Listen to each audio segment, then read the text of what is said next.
Namaste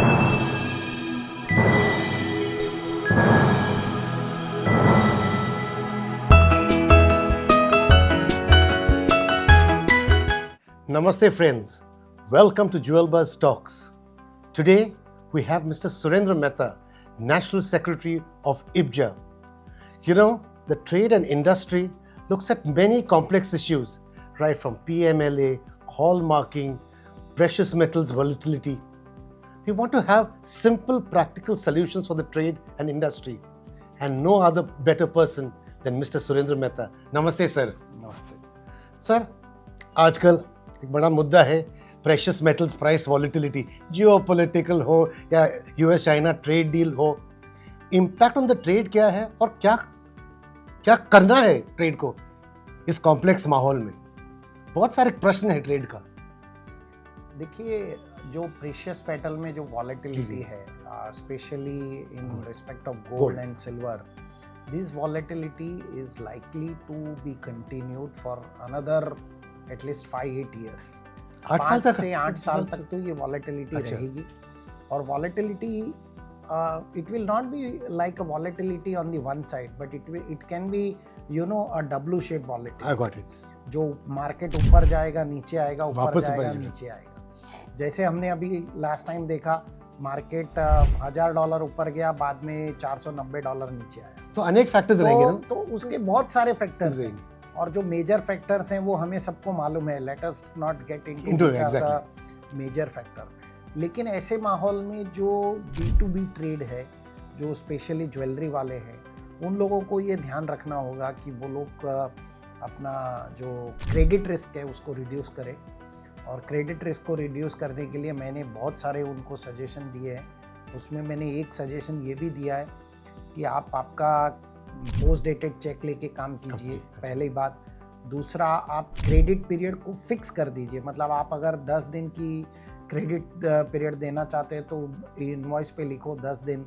यदि आप 40 दिन की देना चाहते हैं तो इनवॉइस पे लिखो 40 दिन। और जितना भी आपका सेल्स है वो अनफिक्स्ड मेथोडोलॉजी पे बेचो। अच्छा। अनलेस कि आपको कोई कैश पेमेंट दे रहा है, तो आप अनफिक्स्ड बेचेंगे तो आपको कोई टेंशन नहीं है। आपके पास सिक्योरिटी में पोस्ट डेटेड चेक है, और जिस दिन आपको वो पेमेंट कर रहा है, हाँ, अनदर इम्पॉर्टेंट पॉइंट ये है कि भाव कट का जो दिन है और पेमेंट का दिन वो सेम ही होना चाहिए। अच्छा। जब पेमेंट आया उसी दिन भाव कट होगा, नहीं तो भाव कट नहीं होगा। यदि ये मेथोडोलॉजी अडॉप्ट करेंगे तो सर्वाइव होंगे, यदि नहीं करेंगे तो God bless them. Secondly, they must have an documented agreement duly signed and sealed with their supplier and with their customer. If they do not have this agreement, then they are doing the entire business at their own risk. Sir, हमने अभी बात की transaction की, लेकिन overall आपने बहुत बार eight public forums बात की ऑल्सो ऑफ हेजिंग। उसके बारे में कुछ बोलेंगे? They should be looking at understanding the modalities, the intricacies of hedging. वो हेजिंग तो सरकार ने ये टूल बनाया है। वो टूल एक्सचेंजेस पे, कमोडिटी एक्सचेंजेस पे अवेलेबल है। और हेजिंग मतलब क्या? आप अपनी प्राइस रिस्क को कवर करते हैं। अगर आप अपनी प्राइस रिस्क कवर नहीं करेंगे और आप ओपन मार्केट के अंदर अपनी प्राइस रिस्क को रखेंगे, जैसे हमने 1 महीने पहले देखा कि अचानक से मार्केट में 4 दिन में $380 मार्केट बढ़ा और 2 दिन में मार्केट $380 नीचे आया, तो आप वो प्राइस रिस्क लेके चल रहे हैं। और हेजिंग वो टूल है जो आपकी इस प्राइस रिस्क से आपको बचाता है। तो हेजिंग सबको सीखना पड़ेगा। यदि जो नहीं सीखते हैं तो again God can only bless them. I can not help you. I can only be advisor, only be a guidance, but I can not force them to adopt certain mechanism. Sir, वापस आते हैं एक मुद्दे पे of the transactions between manufacturers and retailers. एक proposal था, I think largely the Zaveri Bazaar, कि एक forward premium रखेंगे to correspond with the credit period. उसके बारे में जरा light on this issue. Sir, वो प्रपोजल तो देखिए बहुत अच्छा है कि हम फॉरवर्ड प्रीमियम रखेंगे, लेकिन मेरी कुछ रिटेलरों से बात हुई, वो बहुत इंटरेस्टिंग है। अच्छा, क्या है? रिटेलर्स मुझे ये कहते हैं कि हम क्यों देंगे फॉरवर्ड प्रीमियम, हमें तो माल चाहिए ही नहीं, ये मैन्युफैक्चरर और होलसेलर लोग जबरदस्ती हमको माल दे रहे हैं। हमको नहीं चाहिए बोल रहे हैं। और वो तो बोलते हैं हमको माल चाहिए ही नहीं, क्यों? वो तो बोलते हैं जैसे ही हम इनका माल नहीं बिकता है तो ये हमको जबरदस्ती बोलते हैं सर रखो, जब भी मिलेगा तो पैसा देना। तो जब भी मिलेगा तो पैसा देना है तो उसके लिए हम प्रीमियम क्यों देंगे?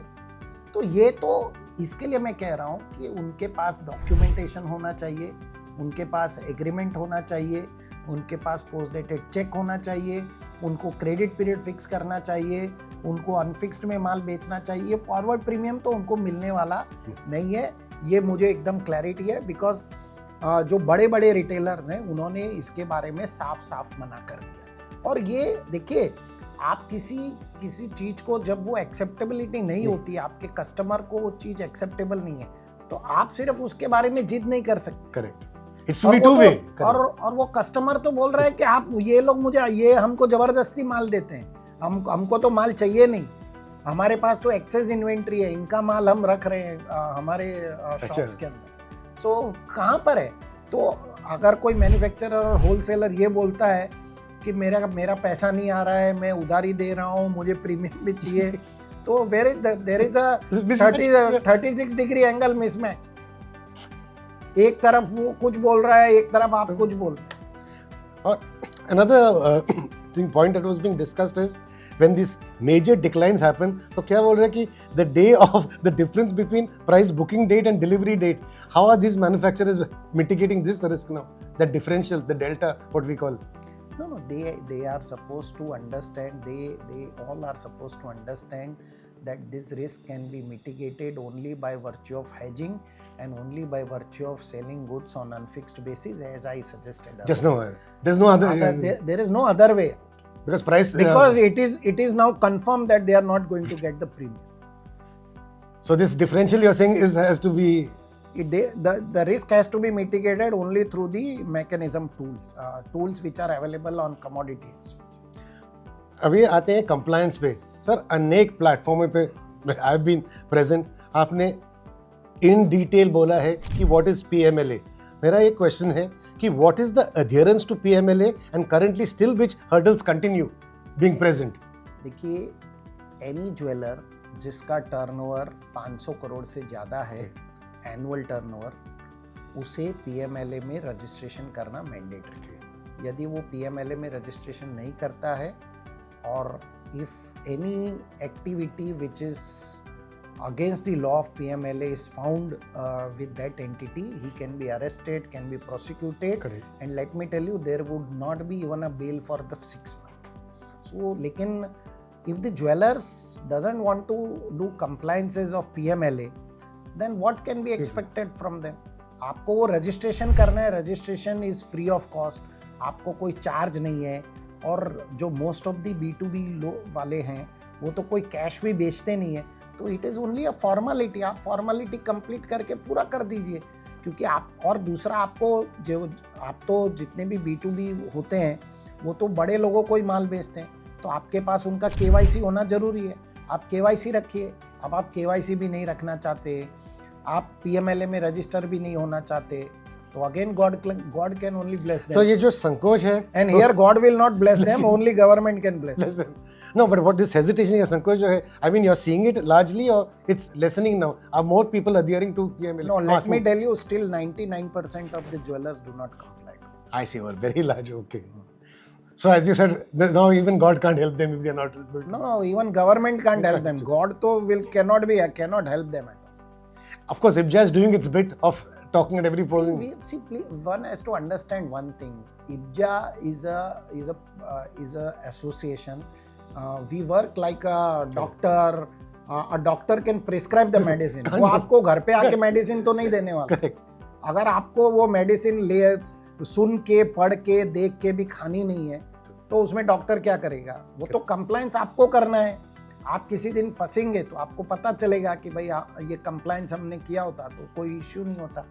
इट इज़ अगर उन्हें अपना फ्यूचर को बेटर करना है, सिक्योर करना है, उन्हें आगे IPO में जाना है या उन्हें कोई बैंक फंडिंग चाहिए, तो ये सब रिक्वायरमेंट है, ये बेसिक रिक्वायरमेंट है। और हमने तो बहुत सारी कुछ नई चीज़ें भी शुरू की है, इसलिए हमने IBJA वेरीफाइड टैग शुरू किया है कि आप इब्जा वेरीफाइड टैग लो, ताकि आपके हम डॉक्यूमेंट को भी वेरीफाई करके हम आपको बता सकते हैं कि भाई आपके डॉक्यूमेंट में क्या क्या कमी है. But see, it cannot be enforced upon to anybody by the association. Eventually the government enforces this, and if you do not follow, then government is going to penalize you very heavily. Very. Let's come to gold hallmarking. There are two things. One is adherence. What's the percent of adhering? And India being such a large, country, and I know there is a shortage of centers, assaying centers. How soon will there be 100% coverage? Two questions on the hallmarking. Adherence and coverage. I think, see, out of 730 districts in the country, almost now 360, or I don't know, I don't have the exact number. These many districts already have the mandatory hallmarking. But overall, about 93 to 94% of the production has already been covered in the hallmarking. So, जितने भी बड़े manufacturing sectors हैं, zone है, वहाँ पे hallmarking mandatory है. तो जो माल वहाँ से मूव होता है वो हॉलमार्किंग होकर ही मूव हो रहा है. सो मेरे ख्याल से बहुत छोटे छोटे डिस्ट्रिक्ट में तो ये इम्प्लीमेंट करना मुश्किल होगा, और मुझे नहीं लगता कि गवर्नमेंट भी उसके लिए तैयार है. लेकिन अगर हम 94-95% एडहेरेंस पे आ गए हैं, तो आई थिंक गोल्ड हॉलमार्किंग का तो रोल पूरा हो चुका है. तो स्मॉल नॉन-अर्बन रूरल एरियाज में भी not government may not be interested, and even I don't think we should insist. And you're saying 100% coverage is there across a timeline? There is some timeline across? I don't see in a country like India, where we always need to look at, small people. There cannot be 100% coverage for anything. See, हमारे हिंदुस्तान में major manufacturing sector क्या है? मुंबई है, कलकत्ता है, राजकोट है, कोयम्बतूर है, चेन्नई है, या जो भी ये सब प्लेसेस हैं, वहाँ पे हॉलमार्किंग मैंडेटरी है. तो जो भी मैन्युफैक्चरिंग हो रहा है वो तो वहाँ पे तो हॉलमार्किंग होके ही आगे जा रहा है. सो 94-95% ऑलरेडी जो माल मूव हो रहा है वो ऑलरेडी हॉलमार्किंग में कवर्ड. और अब आते हैं सिल्वर हॉलमार्किंग पे. एक मुद्दा है कि अगेन नंबर ऑफ सेंटर्स, और दूसरा मुद्दा है the logistical difficulty of very very heavy articles in silver. तो आपका कमेंट है कि how do you address this issue? नहीं, मुझे लगता है कि सिल्वर में अभी वॉलंटरी हॉलमार्किंग है. हालांकि सिल्वर हॉलमार्किंग में मुझे ऐसा लगता है कि ये सेल्फ सर्टिफाइड होना चाहिए. इसमें गवर्नमेंट को इंटरवीन नहीं करना चाहिए. इसके लिए हम लोग सरकार से बात भी कर रहे हैं. जैसे आपने कहा कि उसमें बल्क आइटम होती है, मान लीजिए 100 किलो की भगवान की मूर्ति है, उसे हम कैसे हॉलमार्किंग सेंटर में लेके जाएंगे? या मान लीजिए एक बड़ा झूला है, एक फर्नीचर है, एक बड़ी चेयर है, सोफा सेट है, उसे कैसे हॉलमार्किंग सेंटर में लेके जाएंगे? या फिर जो छोटी छोटी आइटम है, जैसे पायल है, बिछुए हैं, या छोटे छोटे जो अंगूठी है जो सिल्वर की, जिसकी वैल्यू बहुत ही कम है, तो उसे कैसे हॉलमार्किंग सेंटर में, बिकॉज वो बल्क होता है. तो आई पर्सनली फील कि पहले तो हॉलमार्किंग 100 ग्राम एंड अबव होना चाहिए, अगर होता है तो भी. और सबसे बेस्ट तो इसका मैकेनिज्म यही है कि सेल्फ सर्टिफिकेशन होना चाहिए. सिल्वर इंडस्ट्री में सरकार को मैंडेट करना चाहिए कि आपको इनवॉइस में प्योरिटी लिख के देना पड़ेगा. और इवन मैं तो कहता हूँ गोल्ड में भी मैंडेट करना चाहिए कि आपको HUID नंबर डाल के ही बिल बनाना होगा. तो मैंडेटरी आएगा सिल्वर, जैसे वो टाइम लगेगा? I don't see at least for another 3-4 years. Mandatory silver it cannot come because there is no infrastructure. हमने कंप्लायंस की बात की, PMLA हॉलमार्किंग पे. कुछ ऐसा ट्रैवलिंग इंडिया ज़्यादा करके हमारे ज्वेलर्स लघु उद्योग क्षेत्र में है. They are saying there is a sort of impact on their working capital because of compliance. You would like to comment on that? नहीं सर, देखिए, वर्किंग कैपिटल का इम्पैक्ट होने की वजह से आप कंप्लायंस छोड़ दो या कस्टमर को गलत माल दे दो, तो ये तो कोई बात नहीं. आपको आपके मार्जिन बढ़ाने होंगे अगर आपको वर्किंग कैपिटल का इश्यू हो रहा है. अगर आप कंप्लायंस कॉस्ट वो बोल रहे थे, आपको कंप्लायंस कॉस्ट आपके प्रॉफिट में ऐड कीजिए. लेकिन आज एक छोटी सी दवाई होती है 10 रुपए की, या पार्ले जी का बिस्किट भी होता है, तो उस पे उसके कंपोनेंट लिखे हुए हैं. और आप ये 1.25 करोड़ रुपए किलो का माल बेचना चाहते हैं, और आप सोचते हैं कि मेरा वर्किंग कैपिटल बहुत ज़्यादा लग रहा है, इसीलिए मैं ये सब नहीं करूं, हॉलमार्किंग नहीं करूं. I don't accept this kind of argument. लोगों को प्योर माल दीजिए, लोगों को प्योर प्रॉपर सर्विस दीजिए, उन्हें संतुष्ट कीजिए कि वो 1.25 करोड़ रुपए किलो का 1,30,00,000 रुपए किलो का माल खरीद रहे हैं, तब वो सेटिस्फाई होंगे और आपका बिजनेस बढ़ेगा। जब तक आप ट्रांसपेरेंसी नहीं लाएंगे आपका बिजनेस नहीं बढ़ सकता। आप अपना टर्म्स डिक्टेट नहीं कर सकते कस्टमर को, कस्टमर डिक्टेट करेगा कि वो क्या चाहता है। सर, जाने से पहले मैं ये बोलना चाहता हूँ, IBJA has been friend, mentor, advisor, guide. तो आपने ऑलरेडी बोला है IBJA verified. I just wanted to know a few more of your activities, initiatives to sort of drive compliance and other issues. देखिए इब्जा की जो मेजर एक्टिविटीज़ है उसमें जैसे मैंने कहा इब्जा वेरीफाइड टैग है। I would request all the industry, entire industry to take the verified tag. तो आप और उस वेरीफाइड टैग को आप इस्तेमाल कीजिए आपके पैकिंग मटेरियल में, आपके प्रमोशन में उसको इस्तेमाल कीजिए, तब आपको उसकी वैल्यू पता चलेगी। One should not forget that it is a 106-year-old organization which is giving you tag. Let me tell you, मैंने लास्ट 1 साल में लगभग 100 कंपनियों को ये टैग इशू किया है, लेकिन मैंने साथ में 180 कंपनियों का रिजेक्ट भी किया है। तो बहुत स्ट्रिक्ट कंप्लायंसेस करके हम कर रहे हैं, और जिनके भी पास है यदि वो उसका प्रॉपर इस्तेमाल करें तो उनका बिजनेस जरूर बढ़ेगा। हमारे जो दूसरे इनिशिएटिव हैं जो अभी हमने रिसेंटली लॉन्च किया था, इब्जा भाग्य Lakshmi scheme, one of the most cheapest lucky draw scheme.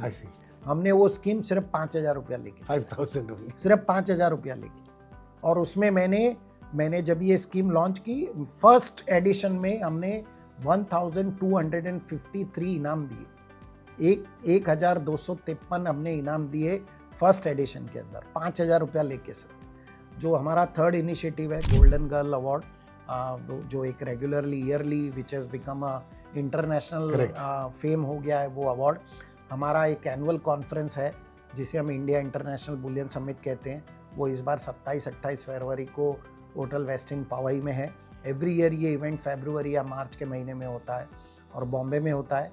उसके बाद हमारे ज्ञान सेमिनार्स जो हैं, हम साल में लगभग सेमिनार और ऑल इंडिया बेसिस पे लगभग 96 सेमिनार्स एंड वेबिनार्स करते हैं। We do about 96 webinar and seminar every year throughout India. Apart from this, we also declare gold rates on a day-to-day basis, which is accepted by all banks, NBFC, Reserve Bank of India, Ministry of Finance for issuance of sovereign gold bond and lending against jewelry. और हमने उसका API develop किया है, और let me tell you, even Reserve Bank of India उस API के जरिए हमसे गोल्ड रेट लेती है। बाकी तो लगभग 100 बैंकें और NBFC है जो हमसे ये गोल्ड रेट लेती है और हमें उसका पेमेंट भी करती है। और ऐसे हमारे बहुत सारे इनिशिएटिव हैं। हम जितने भी हमारे जो स्टेट हैं वहाँ पर अलग अलग टाइप की एक्टिविटी करते रहते हैं। और देखिए, हमारा जो मेन मुद्दा है, जो सिल्वर शो हम करते हैं, सबसे बड़ा शो होता है। एक हम सिल्वर कॉन्फ्रेंस करते हैं जो बॉम्बे के बाहर होती है हर साल। एक हम गोल्ड की और कॉन्फ्रेंस करते हैं। एक IIBS जो फरवरी मार्च में होती है वो बॉम्बे में होती है। जो एक दूसरी कॉन्फ्रेंस होती है वो आउट ऑफ बॉम्बे में होती है, इंडिया गोल्ड कॉन्फ्रेंस जो इंडिया गोल्ड कॉन्फ्रेंस है। सिल्वर शो तो आज की तारीख में सबसे बड़ा पॉपुलर शो हो गया है, which is an exclusive silver show, December. हाँ, और बाकी यदि इंडस्ट्री चाहे और कोई इवेंट करना तो हम सबसे इफेक्टिव कॉस्ट प्राइस में वो इवेंट कर सकते हैं। जाने से पहले a message, closing remarks to the trade, your message? नहीं, क्लोजिंग रिमार्क तो मैं सिर्फ इतना कहूँगा कि कंप्लाइंट हो जाइए और ऑर्गेनाइज्ड हो जाइए। आपको कोई कंप्लायंस सिखाने के लिए आएगा नहीं, कोई ऑर्गेनाइज्ड होने के लिए कहेगा नहीं। हाँ, लेकिन आप सिस्टम में नहीं आएंगे तो आप सिस्टम के बाहर ऑटोमेटिकली फेंक दिए जाएंगे। और मैं इंडस्ट्री में जितने भी बड़े मैन्युफैक्चरर्स हैं, बड़े होलसेलर हैं, बड़े रिटेलर्स हैं, उनसे मैं रिक्वेस्ट करूंगा कि यदि आप अगले 3 साल 5 साल में आपके पब्लिक ऑफर IPO प्लान कर सकते हैं तो वो ज़रूर कीजिए। जितना पैसा इंडस्ट्री में इन्वेस्टर लोग लगाएंगे उतना इंडस्ट्री को फ़ायदा होगा, कॉन्फिडेंस लेवल बढ़ेगा। हमारे जो और जितने भी लोग हैं उनको मैं यही कहूँगा कि आप पूरा ट्रांसपेरेंसी के साथ काम कीजिए। हमारा एक इनिशिएटिव जो मैं भूल गया, हम लोग गिफ्ट सिटी में रिफाइनरी लगा रहे हैं which is going to cost about 160 crore. Okay. Land already acquire हो चुकी है। तो ऐसे बहुत सारी चीज़ें हैं इंडस्ट्री को मैसेज देने के लिए। लेकिन इसमें और मुझे खुशी है कि कुछ IPOs आए भी हैं और उन्होंने बहुत अच्छा काम किया है। लेकिन कहीं ना कहीं जिस प्रकार से प्राइस वॉलेटाइल है, मार्केट वॉलेटाइल है, इंडस्ट्री को समझना पड़ेगा और वो समझ कर काम करना पड़ेगा। अपने आप को ऑर्गेनाइज्ड करना पड़ेगा और साथ ही साथ जो रिटेलर्स हैं उनको भी इंश्योर करना पड़ेगा कि वो नए नए जो ब्रांचेस खोलते जा रहे हैं वो ब्रांचेस ऐसा ना हो कि उनको 2028-29 के बाद बंद करने का शुरू करना पड़े, क्योंकि वो जिस प्रकार से भाव बढ़ने वाले हैं तो या बढ़ रहे हैं, मुझे लगता है कि एक समय आएगा कि ज्वेलरी का सेल ड्रॉप होगा और ये इन्वेस्टमेंट डिमांड इसकी ज़्यादा बढ़ेगी और जो हम ऑलरेडी देख रहे हैं अभी हो रहा है। सर, आपके कीमती वक्त के लिए, कीमती इनपुट्स के लिए हमारी तरफ से धन्यवाद। धन्यवाद। From Jewel Buzz to IBJA and the entire team, all the very best, continue your sterling work. Thank you Surendra ji. Well, thank you, Jewel Buzz, for Yeah. interview. Thank you.